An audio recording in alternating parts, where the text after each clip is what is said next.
ਪੰਜਾਬ ਦੇ ਮੁੱਖ ਮੰਤਰੀ ਭਗਵੰਤ ਮਾਨ ਨੇ ਆਜ਼ਾਦੀ ਦਿਵਸ ਮੌਕੇ ਮੰਗਲਵਾਰ ਨੂੰ ਪਟਿਆਲਾ ਵਿੱਚ ਕੌਮੀ ਝੰਡਾ ਲਹਿਰਾਇਆ। ਇਸ ਤੋਂ ਬਾਅਦ ਉਹਨਾਂ ਨੇ ਮੁੱਖ ਸਕੱਤਰ ਅਨੁਰਾਗ ਵਰਮਾ ਦੇ ਨਾਲ ਡੀਜੀਪੀ ਗੌਰਵ ਯਾਦਵ ਦੇ ਨਾਲ ਪਰੇਡ ਦਾ ਨਿਰੀਖਣ ਕੀਤਾ। ਇਸ ਮੌਕੇ ਮੁੱਖ ਮੰਤਰੀ ਨੇ ਕਿਹਾ ਕਿ ਸ਼ਹੀਦਾਂ ਵਿੱਚ ਜ਼ਿਆਦਾਤਰ ਪੰਜਾਬੀ ਸਨ।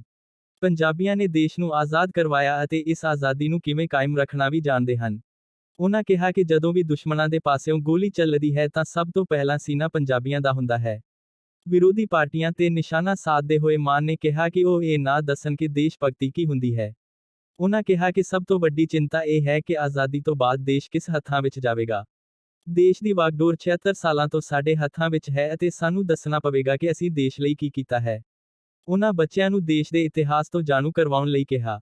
14 ਅਗਸਤ ਵੰਡ ਦਾ ਦਰਦਨਾਕ ਦਿਨ। ਸੀਐਮ ਮਾਨ ਨੇ ਕਿਹਾ ਕਿ ਕੱਲ੍ਹ 14 ਅਗਸਤ ਵੰਡ ਦਾ ਦਰਦਨਾਕ ਦਿਨ ਸੀ। 10 ਲੱਖ ਲੋਕ ਮਾਰੇ ਗਏ, ਹਰ ਪਾਸੇ ਖੂਨੀ ਲੋਕ ਸਨ। ਸਾਰੇ ਉਸਦੇ ਆਪਣੇ ਪਰਿਵਾਰਕ ਮੈਂਬਰ ਅਤੇ ਰਿਸ਼ਤੇਦਾਰ ਸਨ। ਪੰਜਾਬ ਅਤੇ ਲੋਕ ਵੰਡੇ ਗਏ। ਇਸੇ ਕਰਕੇ ਆਜ਼ਾਦੀ ਪੰਜਾਬ ਨੂੰ ਬਹੁਤ ਮਹਿੰਗੀ ਪਈ। ਉਹਨਾਂ ਕਿਹਾ ਕਿ ਇਤਿਹਾਸ ਨੂੰ ਯਾਦ ਰੱਖਣਾ ਬਹੁਤ ਜ਼ਰੂਰੀ ਹੈ। ਸੰਸਦ ਵਿੱਚ ਛੋਟੇ ਸਾਹਿਬਜ਼ਾਦਿਆਂ ਨੂੰ ਸ਼ਰਧਾਂਜਲੀ।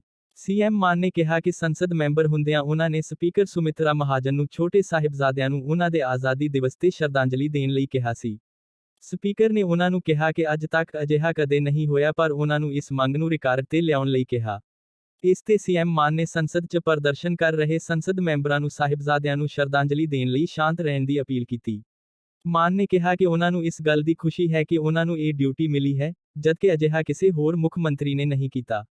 ਚੰਡੀਗੜ੍ਹ 1 ਘੰਟਾ ਪਹਿਲਾਂ, ਪੰਜਾਬ ਦੇ ਮੁੱਖ ਮੰਤਰੀ ਭਗਵੰਤ ਮਾਨ ਆਜ਼ਾਦੀ ਦਿਵਸ ਸਮਾਗਮ ਨੂੰ ਸੰਬੋਧਨ ਕਰਦੇ ਹੋਏ। ਪੰਜਾਬ ਦੇ ਮੁੱਖ ਮੰਤਰੀ ਭਗਵੰਤ ਮਾਨ ਨੇ ਆਜ਼ਾਦੀ ਦਿਵਸ ਮੌਕੇ ਮੰਗਲਵਾਰ ਨੂੰ ਪਟਿਆਲਾ ਵਿੱਚ ਕੌਮੀ ਝੰਡਾ ਲਹਿਰਾਇਆ। ਇਸ ਤੋਂ ਬਾਅਦ ਉਹਨਾਂ ਨੇ ਮੁੱਖ ਸਕੱਤਰ ਅਨੁਰਾਗ ਵਰਮਾ ਦੇ ਨਾਲ ਡੀਜੀਪੀ ਗੌਰਵ ਯਾਦਵ ਦੇ ਨਾਲ ਪਰੇਡ ਦਾ ਨਿਰੀਖਣ ਕੀਤਾ। ਇਸ ਮੌਕੇ ਮੁੱਖ ਮੰਤਰੀ ਨੇ ਕਿਹਾ ਕਿ ਸ਼ਹੀਦਾਂ ਵਿੱਚ ਜ਼ਿਆਦਾਤਰ ਪੰਜਾਬੀ ਸਨ। ਪੰਜਾਬੀਆਂ ਨੇ ਦੇਸ਼ ਨੂੰ ਆਜ਼ਾਦ ਕਰਵਾਇਆ ਅਤੇ ਇਸ ਆਜ਼ਾਦੀ ਨੂੰ ਕਿਵੇਂ ਕਾਇਮ ਰੱਖਣਾ ਵੀ ਜਾਣਦੇ ਹਨ। ਉਹਨਾਂ ਕਿਹਾ ਕਿ ਜਦੋਂ ਵੀ ਦੁਸ਼ਮਣਾਂ ਦੇ ਪਾਸਿਓਂ ਗੋਲੀ ਚੱਲਦੀ ਹੈ ਤਾਂ ਸਭ ਤੋਂ ਪਹਿਲਾਂ ਸੀਨਾ ਪੰਜਾਬੀਆਂ ਦਾ ਹੁੰਦਾ ਹੈ।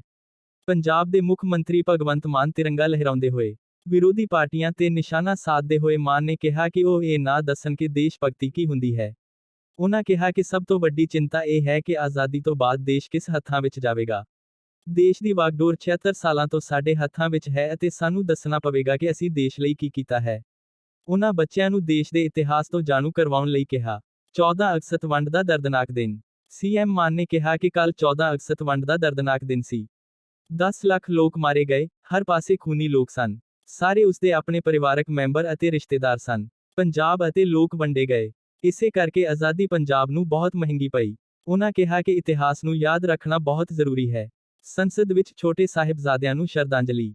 ਸੀਐਮ ਮਾਨ ਨੇ ਕਿਹਾ ਕਿ ਸੰਸਦ ਮੈਂਬਰ ਹੁੰਦਿਆਂ ਉਹਨਾਂ ਨੇ ਸਪੀਕਰ ਸੁਮਿਤਰਾ ਮਹਾਜਨ ਨੂੰ ਛੋਟੇ ਸਾਹਿਬਜ਼ਾਦਿਆਂ ਨੂੰ ਉਹਨਾਂ ਦੇ ਆਜ਼ਾਦੀ ਦਿਵਸ ਤੇ ਸ਼ਰਧਾਂਜਲੀ ਦੇਣ ਲਈ ਕਿਹਾ ਸੀ। ਸਪੀਕਰ ਨੇ ਉਹਨਾਂ ਨੂੰ ਕਿਹਾ ਕਿ ਅੱਜ ਤੱਕ ਅਜਿਹਾ ਕਦੇ ਨਹੀਂ ਹੋਇਆ ਪਰ ਉਹਨਾਂ ਨੂੰ ਇਸ ਮੰਗ ਨੂੰ ਰਿਕਾਰਡ ਤੇ ਲਿਆਉਣ ਲਈ ਕਿਹਾ। ਇਸ ਤੇ ਸੀਐਮ ਮਾਨ ਨੇ ਸੰਸਦ 'ਚ ਪ੍ਰਦਰਸ਼ਨ ਕਰ ਰਹੇ ਸੰਸਦ ਮੈਂਬਰਾਂ ਨੂੰ ਸਾਹਿਬਜ਼ਾਦਿਆਂ ਨੂੰ ਸ਼ਰਧਾਂਜਲੀ ਦੇਣ ਲਈ ਸ਼ਾਂਤ ਰਹਿਣ ਦੀ ਅਪੀਲ ਕੀਤੀ। ਮਾਨ ਨੇ ਕਿਹਾ ਕਿ ਉਹਨਾਂ ਨੂੰ ਇਸ ਗੱਲ ਦੀ ਖੁਸ਼ੀ ਹੈ ਕਿ ਉਹਨਾਂ ਨੂੰ ਇਹ ਡਿਊਟੀ ਦਿੱਤੀ ਗਈ ਹੈ, ਜਦੋਂ ਕਿ ਅਜਿਹਾ ਕਿਸੇ ਹੋਰ ਮੁੱਖ ਮੰਤਰੀ ਨੇ ਨਹੀਂ ਕੀਤਾ। ਸੀਐਮ ਭਗਵੰਤ ਮਾਨ ਨੇ ਗੱਡੀ ਵਿੱਚ ਪਰੇਡ ਦਾ ਨਿਰੀਖਣ ਕੀਤਾ। ਬਾਬਾ ਫਤਿਹ ਸਿੰਘ ਅਤੇ ਬਾਬਾ ਜ਼ੋਰਾਵਰ ਸਿੰਘ ਨੂੰ ਯਾਦ ਕਰਦੇ ਹੋਏ ਸੀ। ਮਾਨ ਨੇ ਉਹਨਾਂ ਨੂੰ ਕੰਧ ਵਿੱਚ ਉਕਰਾਉਣ ਦੀ ਘਟਨਾ ਨੂੰ ਯਾਦ ਕੀਤਾ। ਉਹਨਾਂ ਆਪਸੀ ਗੱਲਬਾਤ ਦੇ ਅੰਸ਼ ਵੀ ਸਾਂਝੇ ਕੀਤੇ। ਨੇ ਕਿਹਾ ਕਿ ਅਜਿਹੀ ਕੁਰਬਾਨੀ ਇਤਿਹਾਸ ਵਿੱਚ ਨਹੀਂ ਮਿਲਦੀ ਅਤੇ ਉਹਨਾਂ ਨੂੰ ਖੁਸ਼ੀ ਹੈ ਕਿ ਇਹ ਸ਼ਹਾਦਤ ਸੰਸਦ ਵਿੱਚ ਰਿਕਾਰਡ ਤੇ ਆਈ ਹੈ। ਪੰਜਾਬ ਸਰਕਾਰ ਦੀਆਂ ਤਰਜੀਹਾਂ। ਸੀਐਮ ਮਾਨ ਨੇ ਕਿਹਾ ਕਿ ਪੰਜਾਬ ਸਰਕਾਰ ਦੀ ਸਭ ਤੋਂ ਵੱਡੀ ਤਰਜੀਹ ਸਿਹਤ, ਸਿੱਖਿਆ, ਰੁਜ਼ਗਾਰ, ਵਪਾਰ ਅਤੇ ਖੇਤੀਬਾੜੀ ਹੈ। ਉਹਨਾਂ ਕਿਹਾ ਕਿ ਪੰਜਾਬ ਵਿੱਚ ਅੱਜ 76 ਆਮ ਆਦਮੀ ਕਲੀਨਿਕ ਸ਼ੁਰੂ ਹੋ ਗਏ ਹਨ, ਜਿਸ ਨਾਲ ਕੁੱਲ 659 ਆਮ ਆਦਮੀ ਕਲੀਨਿਕ ਹੋ ਗਏ ਹਨ, ਜਿੱਥੇ ਦਵਾਈਆਂ ਅਤੇ ਮੈਡੀਕਲ ਟੈਸਟ ਮੁਫਤ ਕੀਤੇ ਜਾਂਦੇ ਹਨ। ਨੇ ਕਿਹਾ ਕਿ ਪਿੰਡ ਵਿੱਚ ਹੀ ਲੋਕਾਂ ਨੂੰ ਸਾਰੀਆਂ ਸਹੂਲਤਾਂ ਮਿਲਣਗੀਆਂ। ਖੇਡਾਂ ਵਤਨ ਪੰਜਾਬ ਦੀ ਲਈ ਰਜਿਸਟ੍ਰੇਸ਼ਨ ਸ਼ੁਰੂ। ਸੀਐਮ ਮਾਨ ਨੇ ਕਿਹਾ ਕਿ ਖੇਡਣ ਵਤਨ ਪੰਜਾਬ ਦੀ ਰਜਿਸਟ੍ਰੇਸ਼ਨ ਸ਼ੁਰੂ ਕਰ ਦਿੱਤੀ ਗਈ ਹੈ। ਇਸ ਤਹਿਤ ਪਹਿਲਾਂ ਰਵਾਇਤੀ ਖੇਡਾਂ ਕਰਵਾਈਆਂ ਜਾਂਦੀਆਂ ਸਨ ਅਤੇ ਇਹਨਾਂ ਖੇਡਾਂ ਨੂੰ ਮੁੜ ਸਕੂਲਾਂ ਵਿੱਚ ਲਿਆਂਦਾ ਜਾ ਰਿਹਾ ਹੈ। ਹਰ ਸਾਲ 2200 ਪੁਲਿਸ ਮੁਲਾਜ਼ਮਾਂ ਦੀ ਭਰਤੀ ਨੂੰ ਦੁਹਰਾਉਂਦਿਆਂ ਉਹਨਾਂ ਇਹ ਵੀ ਕਿਹਾ ਕਿ ਕਾਂਸਟੇਬਲਾਂ ਵਿੱਚੋਂ ਸਬ ਇੰਸਪੈਕਟਰ ਭਰਤੀ ਕੀਤੇ ਜਾਣੇ ਹਨ। ਅਗਲੇ 4 ਸਾਲਾਂ ਲਈ ਸ਼ਡਿਊਲ ਜਾਰੀ ਕਰ ਦਿੱਤਾ ਗਿਆ ਹੈ। ਨੇ ਕਿਹਾ ਕਿ ਪਿਛਲੀਆਂ ਸਰਕਾਰਾਂ ਵਿੱਚ ਭਰਤੀ ਸੰਬੰਧੀ ਅਚਾਨਕ ਐਲਾਨ ਕੀਤੇ ਜਾਂਦੇ ਸਨ, ਤਾਂ ਜੋ ਉਹ ਆਪਣੇ ਚਹੇਤਿਆਂ ਦੀ ਭਰਤੀ ਕਰ ਸਕਣ। ਲੁੱਟ ਦੀ ਕਹਾਣੀ ਸੁਣ ਕੇ ਵਿਰੋਧੀ ਧਿਰ ਨੇ ਤਾਨੇ ਮਾਰੇ। ਸੀਐਮ ਮਾਨ ਨੇ ਕਿਹਾ ਕਿ ਪੰਜਾਬ ਵਿੱਚ 90% ਪਰਿਵਾਰਾਂ ਦਾ ਬਿਜਲੀ ਦਾ ਬਿੱਲ ਜ਼ੀਰੋ ਆਉਂਦਾ ਹੈ।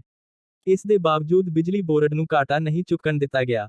ਉਹਨਾਂ ਨੇ ਡਕੈਤੀ ਦੀਆਂ ਘਟਨਾਵਾਂ ਦੀ ਮਿਸਾਲ ਦਿੰਦਿਆਂ ਪੁਰਾਣੀਆਂ ਸਰਕਾਰਾਂ ਨੂੰ ਕੋਸਿਆ। ਨੇ ਕਿਹਾ ਕਿ 4.5 ਸਾਲਾਂ ਵਿੱਚ ਲੋਕਾਂ ਨੂੰ ਲੁੱਟਿਆ ਗਿਆ ਅਤੇ ਪਿਛਲੇ 6 ਮਹੀਨਿਆਂ ਵਿੱਚ ਸ਼ਗਨ ਦੇ ਕੇ ਠੱਗੀ ਮਾਰੀ ਗਈ।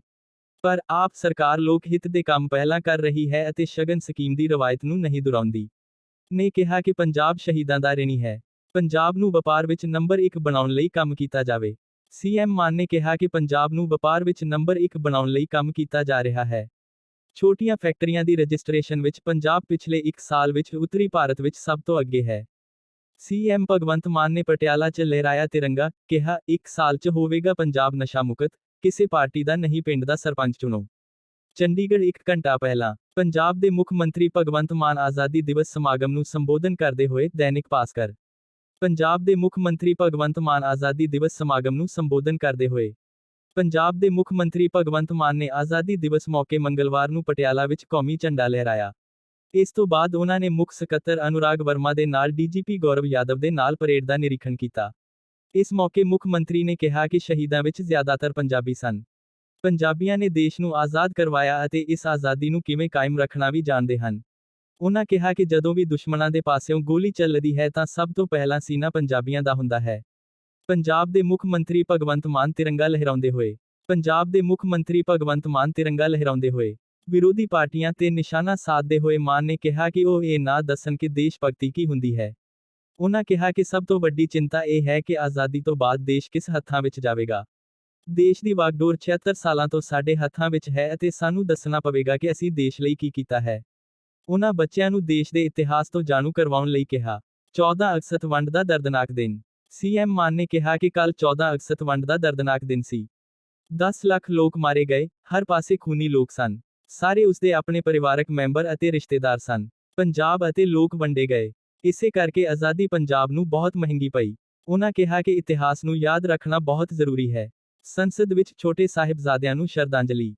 ਸੀਐਮ ਮਾਨ ਨੇ ਕਿਹਾ ਕਿ ਸੰਸਦ ਮੈਂਬਰ ਹੁੰਦਿਆਂ ਉਹਨਾਂ ਨੇ ਸਪੀਕਰ ਸੁਮਿਤਰਾ ਮਹਾਜਨ ਨੂੰ ਛੋਟੇ ਸਾਹਿਬਜ਼ਾਦਿਆਂ ਨੂੰ ਉਹਨਾਂ ਦੇ ਆਜ਼ਾਦੀ ਦਿਵਸ ਤੇ ਸ਼ਰਧਾਂਜਲੀ ਦੇਣ ਲਈ ਕਿਹਾ ਸੀ। ਸਪੀਕਰ ਨੇ ਉਹਨਾਂ ਨੂੰ ਕਿਹਾ ਕਿ ਅੱਜ ਤੱਕ ਅਜਿਹਾ ਕਦੇ ਨਹੀਂ ਹੋਇਆ ਪਰ ਉਹਨਾਂ ਨੂੰ ਇਸ ਮੰਗ ਨੂੰ ਰਿਕਾਰਡ ਤੇ ਲਿਆਉਣ ਲਈ ਕਿਹਾ। ਇਸ ਤੇ ਸੀਐਮ ਮਾਨ ਨੇ ਸੰਸਦ 'ਚ ਪ੍ਰਦਰਸ਼ਨ ਕਰ ਰਹੇ ਸੰਸਦ ਮੈਂਬਰਾਂ ਨੂੰ ਸਾਹਿਬਜ਼ਾਦਿਆਂ ਨੂੰ ਸ਼ਰਧਾਂਜਲੀ ਦੇਣ ਲਈ ਸ਼ਾਂਤ ਰਹਿਣ ਦੀ ਅਪੀਲ ਕੀਤੀ। ਮਾਨ ਨੇ ਕਿਹਾ ਕਿ ਉਹਨਾਂ ਨੂੰ ਇਸ ਗੱਲ ਦੀ ਖੁਸ਼ੀ ਹੈ ਕਿ ਉਹਨਾਂ ਨੂੰ ਇਹ ਡਿਊਟੀ ਦਿੱਤੀ ਗਈ ਹੈ, ਜਦੋਂ ਕਿ ਅਜਿਹਾ ਕਿਸੇ ਹੋਰ ਮੁੱਖ ਮੰਤਰੀ ਨੇ ਨਹੀਂ ਕੀਤਾ। ਸੀਐਮ ਭਗਵੰਤ ਮਾਨ ਨੇ ਗੱਡੀ ਵਿੱਚ ਪਰੇਡ ਦਾ ਨਿਰੀਖਣ ਕੀਤਾ। ਸੀਐਮ ਭਗਵੰਤ ਮਾਨ ਨੇ ਗੱਡੀ ਵਿੱਚ ਪਰੇਡ ਦਾ ਨਿਰੀਖਣ ਕੀਤਾ। ਬਾਬਾ ਫਤਿਹ ਸਿੰਘ ਅਤੇ ਬਾਬਾ ਜ਼ੋਰਾਵਰ ਸਿੰਘ ਨੂੰ ਯਾਦ ਕਰਦੇ ਹੋਏ ਸੀ। ਐਮ ਮਾਨ ਨੇ ਉਹਨਾਂ ਨੂੰ ਕੰਧ ਵਿੱਚ ਉਕਰਾਉਣ ਦੀ ਘਟਨਾ ਨੂੰ ਯਾਦ ਕੀਤਾ। ਉਹਨਾਂ ਆਪਸੀ ਗੱਲਬਾਤ ਦੇ ਅੰਸ਼ ਵੀ ਸਾਂਝੇ ਕੀਤੇ। ਨੇ ਕਿਹਾ ਕਿ ਅਜਿਹੀ ਕੁਰਬਾਨੀ ਇਤਿਹਾਸ ਵਿੱਚ ਨਹੀਂ ਮਿਲਦੀ ਅਤੇ ਉਹਨਾਂ ਨੂੰ ਖੁਸ਼ੀ ਹੈ ਕਿ ਇਹ ਸ਼ਹਾਦਤ ਸੰਸਦ ਵਿੱਚ ਰਿਕਾਰਡ ਤੇ ਆਈ ਹੈ। ਪੰਜਾਬ ਸਰਕਾਰ ਦੀਆਂ ਤਰਜੀਹਾਂ। ਸੀਐਮ ਮਾਨ ਨੇ ਕਿਹਾ ਕਿ ਪੰਜਾਬ ਸਰਕਾਰ ਦੀ ਸਭ ਤੋਂ ਵੱਡੀ ਤਰਜੀਹ ਸਿਹਤ, ਸਿੱਖਿਆ, ਰੁਜ਼ਗਾਰ, ਵਪਾਰ ਅਤੇ ਖੇਤੀਬਾੜੀ ਹੈ। ਉਹਨਾਂ ਕਿਹਾ ਕਿ ਪੰਜਾਬ ਵਿੱਚ ਅੱਜ 76 ਆਮ ਆਦਮੀ ਕਲੀਨਿਕ ਸ਼ੁਰੂ ਹੋ ਗਏ ਹਨ, ਜਿਸ ਨਾਲ ਕੁੱਲ 659 ਆਮ ਆਦਮੀ ਕਲੀਨਿਕ ਹੋ ਗਏ ਹਨ, ਜਿੱਥੇ ਦਵਾਈਆਂ ਅਤੇ ਮੈਡੀਕਲ ਟੈਸਟ ਮੁਫਤ ਕੀਤੇ ਜਾਂਦੇ ਹਨ। ਨੇ ਕਿਹਾ ਕਿ ਪਿੰਡ ਵਿੱਚ ਹੀ ਲੋਕਾਂ ਨੂੰ ਸਾਰੀਆਂ ਸਹੂਲਤਾਂ ਮਿਲਣਗੀਆਂ। ਖੇਡਾਂ ਵਤਨ ਪੰਜਾਬ ਦੀ ਲਈ ਰਜਿਸਟ੍ਰੇਸ਼ਨ ਸ਼ੁਰੂ। ਸੀਐਮ ਮਾਨ ਨੇ ਕਿਹਾ ਕਿ ਖੇਡਣ ਵਤਨ ਪੰਜਾਬ ਦੀ ਰਜਿਸਟ੍ਰੇਸ਼ਨ ਸ਼ੁਰੂ ਕਰ ਦਿੱਤੀ ਗਈ ਹੈ। ਇਸ ਸਥਿਤ ਪਹਿਲਾਂ ਰਵਾਇਤੀ ਖੇਡਾਂ ਕਰਵਾਈਆਂ ਜਾਂਦੀਆਂ ਸਨ ਅਤੇ ਇਹਨਾਂ ਖੇਡਾਂ ਨੂੰ ਮੁੜ ਸਕੂਲਾਂ ਵਿੱਚ ਲਿਆਂਦਾ ਜਾ ਰਿਹਾ ਹੈ। ਹਰ ਸਾਲ 2200 ਪੁਲਿਸ ਮੁਲਾਜ਼ਮਾਂ ਦੀ ਭਰਤੀ ਨੂੰ ਦੁਹਰਾਉਂਦਿਆਂ ਉਹਨਾਂ ਇਹ ਵੀ ਕਿਹਾ ਕਿ ਕਾਂਸਟੇਬਲਾਂ ਵਿੱਚੋਂ ਸਬ ਇੰਸਪੈਕਟਰ ਭਰਤੀ ਕੀਤੇ ਜਾਣੇ ਹਨ। ਅਗਲੇ 4 ਸਾਲਾਂ ਲਈ ਸ਼ਡਿਊਲ ਜਾਰੀ ਕਰ ਦਿੱਤਾ ਗਿਆ ਹੈ।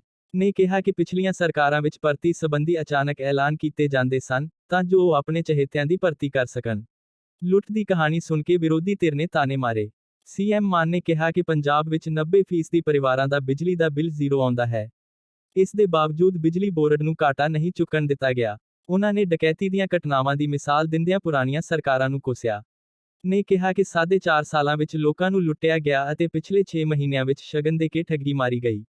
ਪਰ ਆਪ ਸਰਕਾਰ ਲੋਕ ਹਿੱਤ ਦੇ ਕੰਮ ਪਹਿਲਾਂ ਕਰ ਰਹੀ ਹੈ ਅਤੇ ਸ਼ਗਨ ਸਕੀਮ ਦੀ ਰਵਾਇਤ ਨੂੰ ਨਹੀਂ ਦੁਹਰਾਉਂਦੀ। ਨੇ ਕਿਹਾ ਕਿ ਪੰਜਾਬ ਸ਼ਹੀਦਾਂ ਦਾ ਰਿਣੀ ਹੈ। ਪੰਜਾਬ ਨੂੰ ਵਪਾਰ ਵਿੱਚ ਨੰਬਰ 1 ਬਣਾਉਣ ਲਈ ਕੰਮ ਕੀਤਾ ਜਾਵੇ। ਸੀਐਮ ਮਾਨ ਨੇ ਕਿਹਾ ਕਿ ਪੰਜਾਬ ਨੂੰ ਵਪਾਰ ਵਿੱਚ ਨੰਬਰ 1 ਬਣਾਉਣ ਲਈ ਕੰਮ ਕੀਤਾ ਜਾ ਰਿਹਾ ਹੈ।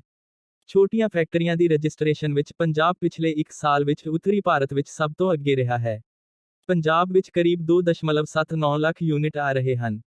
ਟਾਟਾ ਸਟੀਲ, ਵਰਬਿਓਸ, ਜਿੰਦਲ ਸਟੀਲ ਸਮੇਤ ਹੋਰ ਵੀ ਕਈ ਵੱਡੀਆਂ ਕੰਪਨੀਆਂ ਹਨ। ਕਿਉਂਕਿ ਹੁਣ ਕਾਰੋਬਾਰੀ ਜਾਣਦੇ ਹਨ ਕਿ ਸੂਬਾ ਸਰਕਾਰ ਉਹਨਾਂ ਨੂੰ ਤੰਗ ਨਹੀਂ ਕਰੇਗੀ ਅਤੇ ਸਹਿਯੋਗ ਦੇਵੇਗੀ।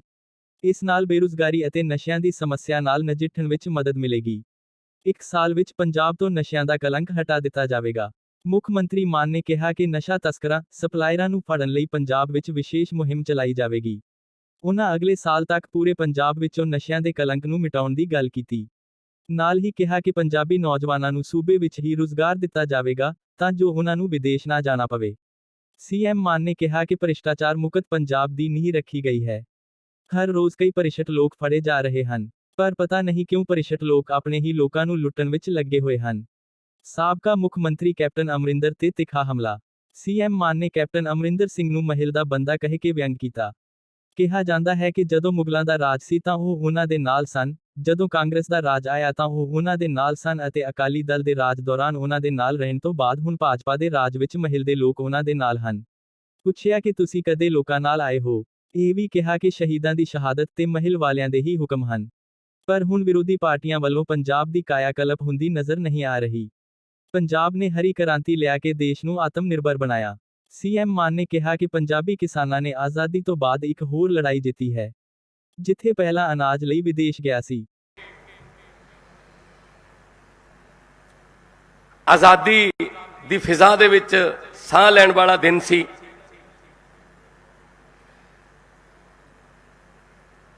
ਪਰ ਗੁਲਾਮੀ ਤੋਂ ਆਜ਼ਾਦੀ ਤੱਕ ਦਾ ਜਿਹੜਾ ਸਫ਼ਰ ਸੀ, ਉਹ ਸੌਖਾ ਸਫ਼ਰ ਨਹੀਂ ਸੀ।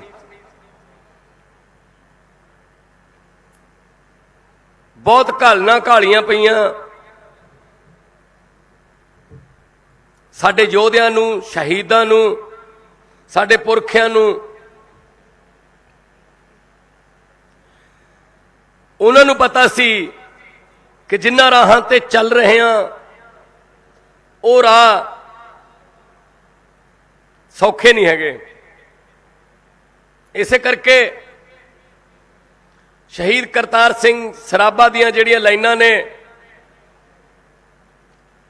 ਉਹਨਾਂ ਨੂੰ ਲਿਖ ਕੇ ਭਗਤ ਸਿੰਘ ਜੀ ਆਪਣੀ ਜੇਬ 'ਚ ਰੱਖਦੇ ਸੀ ਕਿ ਸੇਵਾ ਦੇਸ਼ ਦੀ ਜਿੰਦੜੀਏ ਬੜੀ ਔਖੀ, ਗੱਲਾਂ ਕਰਨੀਆਂ ਢੇਰ ਸੁਖੱਲੀਆਂ ਨੇ, ਜਿਨ੍ਹਾਂ ਦੇਸ਼ ਸੇਵਾ ਵਿੱਚ ਪੈਰ ਪਾਇਆ ਉਹਨਾਂ ਲੱਖ ਮੁਸੀਬਤਾਂ ਚੱਲੀਆਂ ਨੇ। ਲੱਖ ਮੁਸੀਬਤਾਂ ਚੱਲ ਕੇ ਇਹ ਦਿਨ ਮਿਲਿਆ। ਬਹੁਤ ਵੱਡੀਆਂ ਵੱਡੀਆਂ ਕੁਰਬਾਨੀਆਂ ਹੋਈਆਂ, ਪਰ ਸਾਡੇ ਜਿਹੜੇ ਯੋਧੇ ਨੇ, ਸਾਡੇ ਜਿਹੜੇ ਆਜ਼ਾਦੀ ਦੇ ਪਰਵਾਨੇ, ਉਹਨਾਂ ਨੇ ਜ਼ਬਰ ਜ਼ੁਲਮ ਸਹਿ ਲਏ ਪਰ ਈਨ ਨਹੀਂ ਮੰਨੀ। ਵਤਨ ਪ੍ਰਸਤੀ ਦਾ ਇਹ ਜਜ਼ਬਾ ਜਿਹੜਾ ਹੈ ਉਹ ਅੱਜ ਵੀ ਪੰਜਾਬੀਆਂ 'ਚ ਬਰਕਰਾਰ ਹੈ। ਆਜ਼ਾਦੀ ਲੈਣ ਤੋਂ ਆਜ਼ਾਦੀ ਨੂੰ ਸੰਭਾਲਣ ਤੱਕ।